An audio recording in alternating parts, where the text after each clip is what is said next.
Hey guys, it's Carly here with a quick card making process video. I wanted to show you how this shaker card came together.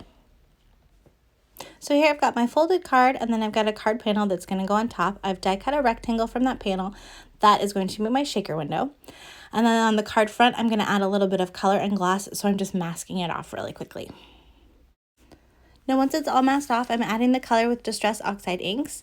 I'm doing coral on the one side, and then I'm going to blend it into the flamingo.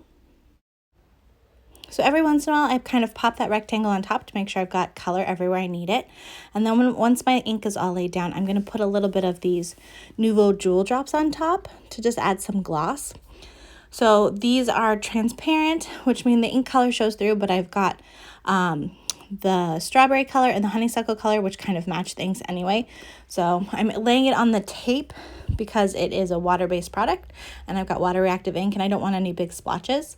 And once I've got some, I just pull it down with my squeegee, pull it back up, and kind of smooth it out till the whole panel's covered. While the Nouveau drops are still wet, I'm going to add a little bit of glitter. I made sure to clean my squeegee. I'm also going to pull off that tape so I don't risk tearing anything later. And then I'm going to set that aside to dry. And since I've smoothed out those Nouveau drops, it's not going to take that long, but I still want to give it time to dry completely. So while that's drying, I'm going to work on the acetate for my shaker window. So I've got a piece of acetate cut to fit that rectangle panel. They're not attached yet, but I'm putting them both in my MISTI so I can use that rectangle to help me space out my stamps. And this is the MFT All Kinds of Love stamp set. And since I'm stamping on acetate, I'm going to use StazOn ink. Now, 2 tips I have for working with StazOn ink is to use a StazOn cleaner because it's a solvent ink and can kind of build up on your stamps.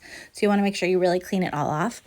And then 2, if you have a solid image like that solid heart that I'm having a kind of a hard time getting a good impression on my acetate, I just grab a Sharpie and fill it in. It's kind of a cheat, but it works. Once I've finished stamping on my acetate, so I've kind of got this random silly pattern, I'm just going to adhere that acetate behind my shaker window. So I'm using double-sided adhesive for that. To create the sentiment strip for the front, I'm going to emboss on black cardstock. So I'm just going over my black cardstock with a powder tool to help remove some static. I'm stamping one of the sentiments from the MFT Itty Bitty Love stamp set in clear embossing ink on that black cardstock. Then I'm adding white embossing powder, and I'm going to heat set it. So after embossing, I can die cut that sentiment with the Itty Bitty Strips dies, and then it can go on the front of my shaker window. And then to build up my shaker container, I'm going to take that panel, put a little foam tape on the back, put some sequins in, and then mount it onto the front of my card.